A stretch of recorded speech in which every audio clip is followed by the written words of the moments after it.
कश्मीर की पॉलिटिक्स के लिए आज एक बहुत ही इम्पॉर्टेंट दिन है, क्योंकि आज सितंबर 5 है और आज का दिन आखिरी दिन है जब सेकंड फेज़ ऑफ इलेक्शंस के लिए नॉमिनेशन पेपर्स भरे जा सकते हैं। तो कश्मीर की पॉलिटिक्स आगे आने वाले दिनों में क्या रुख लेगी, आज के दिन पर बहुत निर्भर रहता है, क्योंकि आज लगातार जो पॉलिटिकल पार्टी से ज़्यादा कैंडिडेट्स को फील्ड करने की कोशिश करेंगे। नमस्कार दोस्तों, कश्मीर की चुनावी डायरी में आज हम दिन भर बताते रहेंगे कि किन लोगों ने कहां से पर्चा भरा। एक जो खबर थी, जो दिलचस्प थी, जिसके बारे में यहाँ पर कश्मीर में सब चर्चा कर रहे हैं, वो है इंजीनियर रशीद की बेल। इंजीनियर रशीद की जो बेल है वो सितंबर 4 को पटियाला हाउस कोर्ट ने उसका ऑर्डर देना था, लेकिन कोर्ट ने इस ऑर्डर को डेफर कर दिया। यानी अब जो है कोर्ट इस उनकी बेल प्ली को लेकर सितंबर 11 को जो है वो फैसला सुनाएगा। पहले माना जा रहा था, जो पार्टी है एआईपी, इंजीनियर रशीद की पार्टी, उनको लग रहा था कि बेल मिल जाएगी तो एक ट्रैक्शन बनेगा उनकी तरफ से, क्योंकि वो कैंपेन जो है, उनका कैंपेन जो है वो पिकअप करेगा। एआईपी की पार्टी जो है वो लगभग 10 से 12 सीट्स में जो है इलेक्शन लड़ रही है। उनको लग रहा था कि इंजीनियर रशीद साहब अगर बेल पे छूटते हैं तो ज़्यादा से ज़्यादा लोग उन्हें उनकी पार्टी के साथ जुड़ेंगे। ये उनका एक स्ट्रैटेजी थी। लेकिन बहरहाल पटियाला हाउस कोर्ट ने सितंबर 4 को, यानी आज सितंबर 5 है, सितंबर 4 को उन्होंने ये जो फैसला है वो सितंबर 11 के लिए टाल दिया। तो ये एक इंटरेस्टिंग डेवलपमेंट थी। साथ में एक और इंटरेस्टिंग डेवलपमेंट जो हुई, यानी सितंबर 4 को, उस दिन ओमर अब्दुल्ला ने, यानी former chief minister of Kashmir ने गांदरबल से पर्चा भरा, और पर्चा भरने के बाद उन्होंने अपनी टोपी निकाल आवाम के सामने रख दी और उन्हें बोला कि अब उनकी इज्जत जो है वहाँ के आवाम के हाथ पर है, क्योंकि वो चाहते हैं कि वहाँ का आवाम जो है वो उन्हें जिताकर दोबारा से असेंबली में भेजे। यहाँ पर ये बताना ज़रूरी है, ये इसलिए भी इम्पॉर्टेंट है क्योंकि लास्ट टाइम जब वो लोकसभा इलेक्शन में बारामूला से लड़े थे तो इंजीनियर रशीद ने उनको बहुत सारे 3-4 लाख वोट से उन्हें हराया था। तो यही वजह है कि इस बार वो हर एक जो एक इशू है उसे सीरियसली ले रहे हैं। लोगों के बीच जाते हुए ओमर अब्दुल्ला दिखाई पड़ रहे हैं, और जब उन्होंने पर्चा भरा तो उन्होंने लोगों को याद दिलाया कि उनको कितना प्यार वो देते रहे, और उन्हें चुनकर वो कई बार जो है असेंबली भेजते रहे हैं, और उनका मानना है कि इस बार भी वहाँ का आवाम जो है उन्हें चुनकर जो है असेंबली में भेजेगा। तो ये एक डेवलपमेंट है सितंबर 5 की। दिन भर हम इसके ऊपर चर्चा करते रहेंगे। साथ में हम आपको यहाँ पर ये भी बताएंगे, ओमर अब्दुल्ला ने अटैक किया भारतीय जनता पार्टी पर। भारतीय जनता पार्टी पे कहा कि किस तरह से वो इंडिपेंडेंट्स को फील्ड कर कर जो कश्मीर की पॉलिटिक्स है उसमें हेर फेर करने की कोशिश कर रहे हैं, वोट्स जो हैं वो बांटने की कोशिश कर रहे हैं।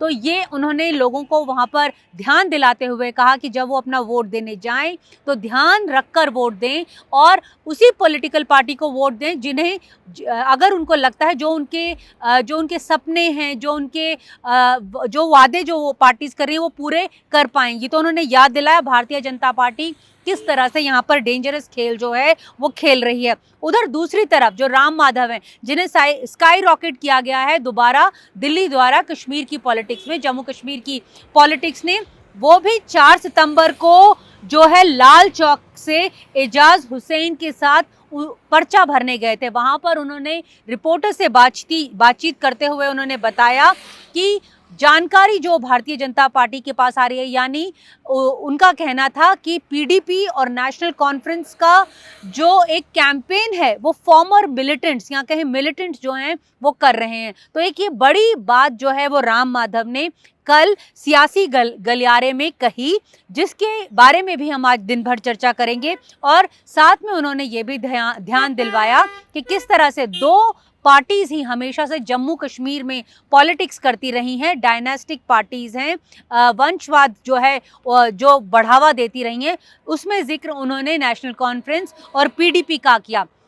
यहाँ पे हम आपको बता दें कि पीडीपी ने भी 2 लोगों को अपने लोगों को जो है वो सीट्स दी हैं, उन्हें टिकट्स दिए हैं, जिनमें इल्तिजा मुफ्ती जो महबूबा मुफ्ती की बेटी हैं उन्हें बिजबेरा से टिकट दिया गया। वहीं एनसी ने भी 4 से 5 सीट्स जो हैं अपने मिनिस्टर्स के लोगों को या जानने वाले लोगों को दिए हैं, जिसके ऊपर भारतीय जनता पार्टी जो है उनके ऊपर सवाल उठा रही है।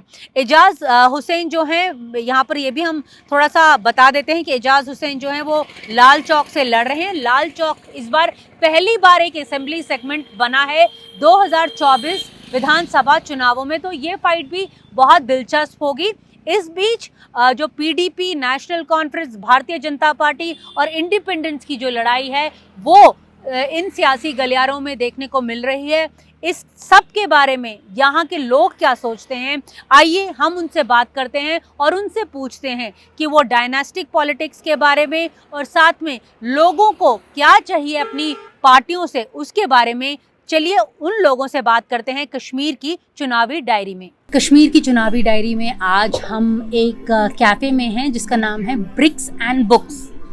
ब्रिक्स एंड बुक्स यहाँ पे बहुत ही पॉपुलर कैफ़े है। यहाँ पे अमर सिंह कॉलेज है जो बिल्कुल इसके ऑपोजिट है और उसके बगल में हम यहाँ पर हैं। यहाँ पे काफ़ी लोग हैं, उनसे कुछ जो है टूरिस्ट भी हैं और कुछ लोकल्स भी हैं, उनसे भी पूछते हैं कि कैफ़े क्यों पॉपुलर है और साथ में बात कर लेंगे सियासत के बारे में भी और कश्मीर की फ़िज़ा के बारे में भी।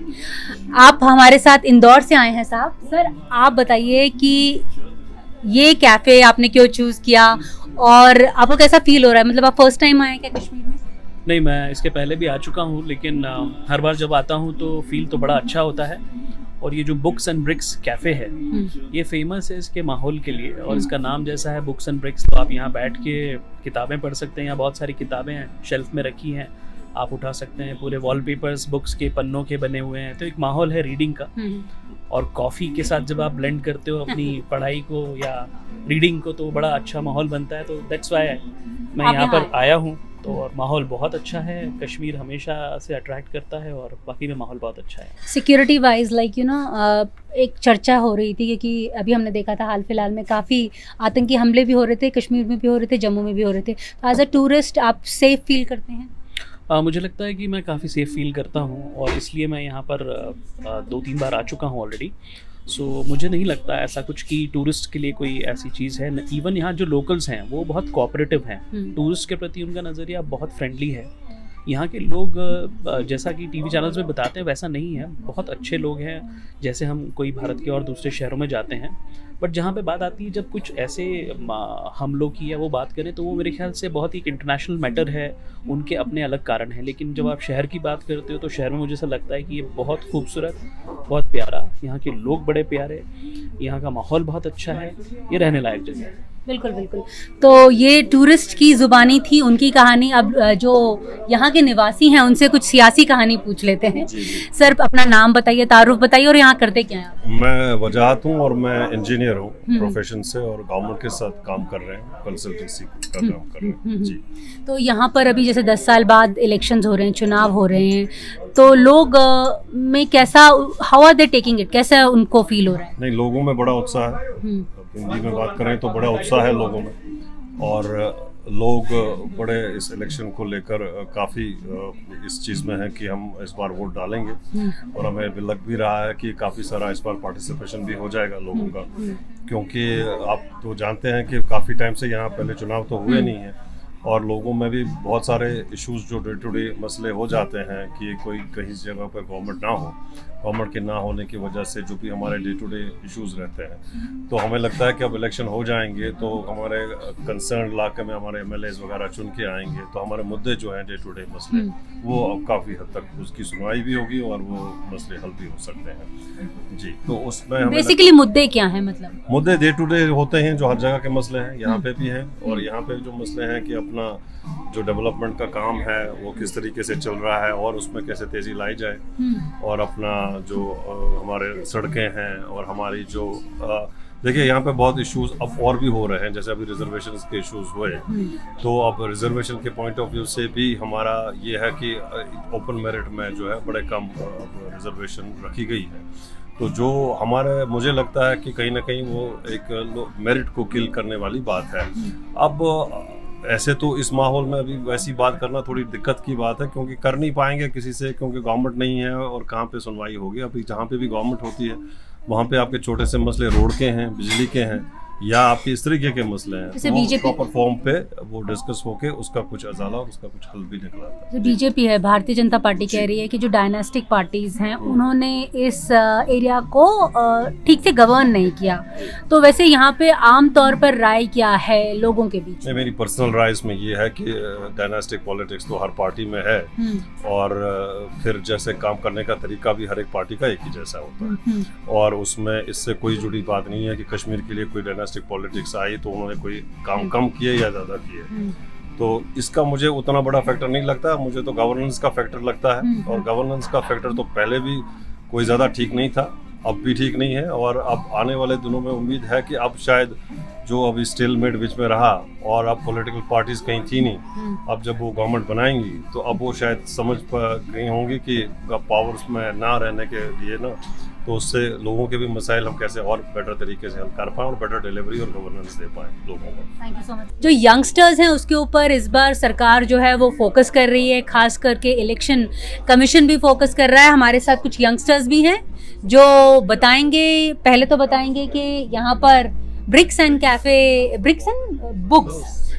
बुक्स कैफ़े को वो क्यों पसंद करते हैं, यहाँ पे क्या मिलता है जो उन्हें पसंद है। जी, हमें यहाँ का ये जो क्वालिटी होती है पसंद आती है बहुत हमें, इसलिए हम क्वालिटी की वजह से यहाँ आते हैं। और सियासी बातें अगर हम आपसे करें तो इस बार इलेक्शंस जो हो रहे हैं, आपने पहले वोट किया या फर्स्ट टाइम करने वाले हैं? अभी तक तो नहीं किया है, लेकिन इस बार फर्स्ट टाइम वोट करेंगे। फर्स्ट टाइम वोट करेंगे, तो व्हाट आर योर इश्यूज? ये हमारे यहाँ पे कश्मीर में अगर देखें तो अभी तक बहुत सारे इश्यूज रह चुके हैं। लास्ट ईयर्स की अगर हम बात करें तो बहुत सारे इश्यूज रह चुके हैं, मतलब हम ना खुल के कुछ कह सकते हैं ना कुछ। तो हमारा यही विश रहेगा कि अगर हम इस बार वोट दें तो हम अपनी मतलब खुल के जी सकें यहाँ पे। जो स्टेटहुड के लिए लोग बोल रहे हैं, जैसे स्टेटहुड राज्य का दर्जा बहाल करने की बात हो रही है, डू यू थिंक ये यूटी बेटर है या स्टेट बेटर रहेगा? आई थिंक स्टेट बेटर रहेगा। And as a youngster do you think जो अपॉर्चुनिटीज़ हैं यहाँ पे यंगस्टर्स को डिफरेंट लेवल्स पे, एम्प्लॉयमेंट के स्तर पर, पढ़ाई के स्तर पे आर ठीक ठाक या और अभी बेहतर करने की ज़रूरत है? जी, बहुत बेहतर करने की ज़रूरत है। तो यही कहूँगा कि बहुत बेहतर करने की ज़रूरत है। अभी जब अपॉर्चुनिटीज़ की बात करें तो अभी यूथ को बहुत ही कम अपॉर्चुनिटीज़ मिल रही है यहाँ पे। चाहे हम गवर्नमेंट सेक्टर की बात करें, वहाँ पे भी बहुत कम अपॉर्चुनिटीज़ मिल रही है, वहाँ पे तो बिल्कुल ही बहुत कम। और फिर जब हम प्राइवेट सेक्टर की ओर देखें तो वहाँ पे भी बहुत कम अपॉर्चुनिटीज़ मिलती है यूथ। तो हम यही चाहें कि तो दोनों सेक्टर्स डेवलप हो हमारे लिए, हम यूथ्स के लिए। लेकिन जैसे पहले हड़ताल्स होती थी, बॉयकॉट कॉल्स होती थी, इलेक्शंस में लोग नहीं आते थे, इस बार लोकसभा में बहुत लोग आए, तो do you see a change? हाँ, बहुत चेंज है, क्योंकि अब ऐसा लग रहा है कि हम वोट अपने लिए कर रहे हैं। अभी तक क्या था, अभी तक पिछले जो कुछ रहा है उसको अगर हम छोड़ दें एक साइड से, लेकिन अभी जो इलेक्शंस आ रहे हैं अभी वोट कर रहे हैं पीपल्स अपने लिए, अपने हक के लिए कर रहे हैं। मैं भी अगर अपनी बात करूं तो मैं भी अभी चाहता हूं कि मैं वोट करूं, ताकि हमारा मुस्तकबिल जो है, आने वाला फ्यूचर जो है वो बेटर हो। Identity, basically your identity. बिल्कुल। तो ये हमारे साथ फर्स्ट टाइम वोटर हैं जो फर्स्ट टाइम वोट करेंगे। इलेक्शन कमीशन भी कह रही है कि लगभग 4 लाख के आसपास इस बार ऐसे वोटर्स हैं जो फर्स्ट टाइमर्स हैं, तो फोकस सब पे आप पे ज़्यादा है। तो व्हाट आर योर इश्यूज? मेरे इश्यूज ऐसे लाइक पर्टिकुलरली नहीं है, लाइक हम जो यूटी बने थे और अब जो हमारा स्टेटहुड आ रहा है, अभी मेरे को लगता है जो अभी यूथ है, जो फर्स्ट टाइम वोटर्स है, उनको इस चीज़ से बहुत ही ज़्यादा ये फोकस्ड है कि हम फर्स्ट टाइम अब हम स्टेटहुड के लिए लाइक हम वोट दे रहे हैं। हमारे अब स्टेटहुड के लिए जो पहले प्रॉब्लम्स थी वो हटने वाली है, और क्या क्या नया हो सकता है उसके लिए जो प्रोमिसेस आ रहे हैं, कौन कौन फुलफिल कर सकता है, वो एक्चुअली इशू है। क्योंकि अब लोग सोचते हैं उस बारे में, जो ऑलरेडी एस्टैब्लिश्ड पार्टीज़ हैं उन पे भरोसा लाइक एक ओल्डर जनरेशन को जो कि अब जा रही है यहाँ से। अब नया यूथ आ रहा है, कुछ नए फेसेस चाहिए, आपको इंस्पायर करना है लोगों को, और वही अभी हमारा वाला टाइम है। अभी लोग हैं, हम सोचते हैं, जैसे दोस्तों से बात करते हैं या फिर जो भी ट्रेंड चलते हैं वो भी इसी बारे में है कि कौन अभी दिखा रहा है खुद को कि कुछ प्रूफ कर सकता है, वो है अभी इम्पोर्टेंट। जैसे बोला जाता है कि इस बार जो चुनाव भी हैं, जैसे आप बोल रहे थे कि आइडेंटिटी के लिए हैं, फर्स्ट टाइमर्स जो हैं वो ज़्यादा कंटेस्ट भी कर रहे हैं इस बार, तो ये अच्छी बात है, मतलब न्यू टाइप ऑफ पॉलिटिक्स है। हाँ, एक न्यू टाइप ऑफ पॉलिटिक्स है, लोग अपने आप को दिखा रहे, लोग वोट करना चाह रहे हैं इसीलिए कि ताकि वो एक दिखा पाए खुद को कि हम लोग कर रहे हैं, हम लोग यहाँ पे पहले आर्टिकल से पहले जो यहाँ पे था तो उस वक्त वोट्स को इतना सीरियसली नहीं लिया था। आई फील एक मेंटालिटी कहीं ना कहीं पे थी कि नहीं हमें वोट देने ही क्यों है, किस लिए, बट अब है कि नहीं वोट से हमारी बात पहुँच रही है, कहीं पे पार्लियामेंट में जा रही है, तो वो चीज़ दिख रही है अब लोगों को। आपको भी लगता है कि न्यू पॉलिटिक्स जो है वो ज़्यादा ओपन है? जी बिल्कुल, जैसे हम आज की बात करें तो ज़्यादा कैंडिडेट्स पार्टिसिपेट कर रहे हैं, तो क्योंकि ऐसा मुझे लगता है इसलिए क्योंकि वो भी अब लोग खुद करना चाहते हैं, खुद के लिए कुछ ना कुछ, अपने स्टेट के लिए, स्टेटहुड के लिए, अपने मुस्तकबिल के लिए बहुत ही मतलब बहुत कुछ करना चाहते हैं लोग, इसलिए ज़्यादा कैंडिडेट्स अभी शामिल हो रहे हैं इसमें इलेक्शन के लिए। अमर सिंह कॉलेज पास में है तो ये यंगस्टर्स के लिए क्या ये पॉपुलर जगह है? जी हाँ बिल्कुल। आप भी वहीं पढ़ते हैं क्या? नहीं, मैं तो वहाँ पे नहीं पढ़ता। Thank you.